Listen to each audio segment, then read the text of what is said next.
Audio presents Golden Poppies by Laila Ibrahim, performed by Bonnie Turpin.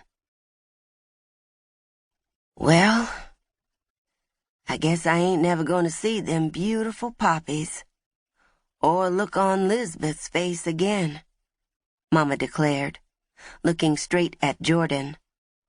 Her dark brown eyes were glossy.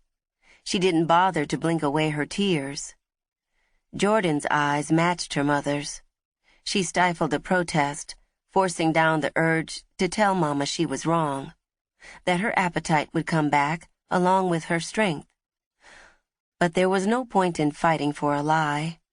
Mama was dying and leaving Jordan forever. Invisible hands choked Jordan's throat tight. She sat on the bed by her mother, so close she felt a bony hip against her thigh. Her daughter Naomi stood near. For weeks, they'd searched in vain for something, anything, that would stay in Mama's stomach. The devastating truth, hiding in plain sight, had finally been spoken. Mama took Jordan's hand, her shriveled thumb stroking the back of it. I had a good life. A very good life. The Lord has blessed me more than I have a right to. I ain't afraid to go home. She sighed. I just wish I could see how it all turns out. Huh. Mama let out a weak laugh. Ain't I a foolish old woman? Grammy, no one would ever call you a fool, Naomi countered. You deserve everything you have, and more. After working so hard for all of us your whole life, you get to just rest. I'll be back with a tonic to ease your pains. Jordan was struck by Naomi's calm confidence. Her reserved daughter had somehow turned into this poised young woman. Naomi left her grandmother's bedroom. The click of the door echoed in the chamber. A dim ray of sun filtered through the lone window. It faced a narrow light well, a small gap between row houses that were built right next to one another. Mama's body had shrunk under her faded quilt. Jordan's gaze traveled across the various fabrics that kept her mother warm, disjointed parts of their lives stitched into a whole. The dress Mama had escaped in was at the center, the homespun plantation cotton still strong and whole, though many of the other fabrics had worn through over the years.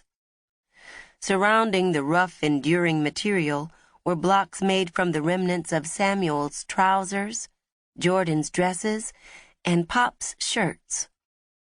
Jordan stroked some of the colorful patches that skipped across the top of the quilt. Whenever a hole wore through, Mama cut a square from the best part of a grandchild's worn-out shirt, so they can warm my spirit whilst I sleep, too. Jordan rubbed the pieces of her children's clothes, reflecting on the days when they were young. She ached for the feel of Naomi's and Malcolm's precious little bodies in her arms. Jordan ran her finger over an embroidered red shoe.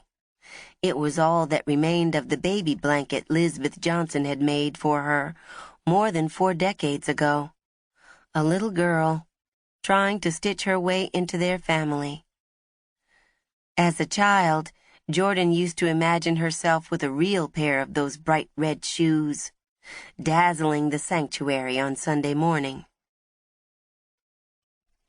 The maroon dress Jordan had been married in had become the new binding for Mama's quilt 15 years ago.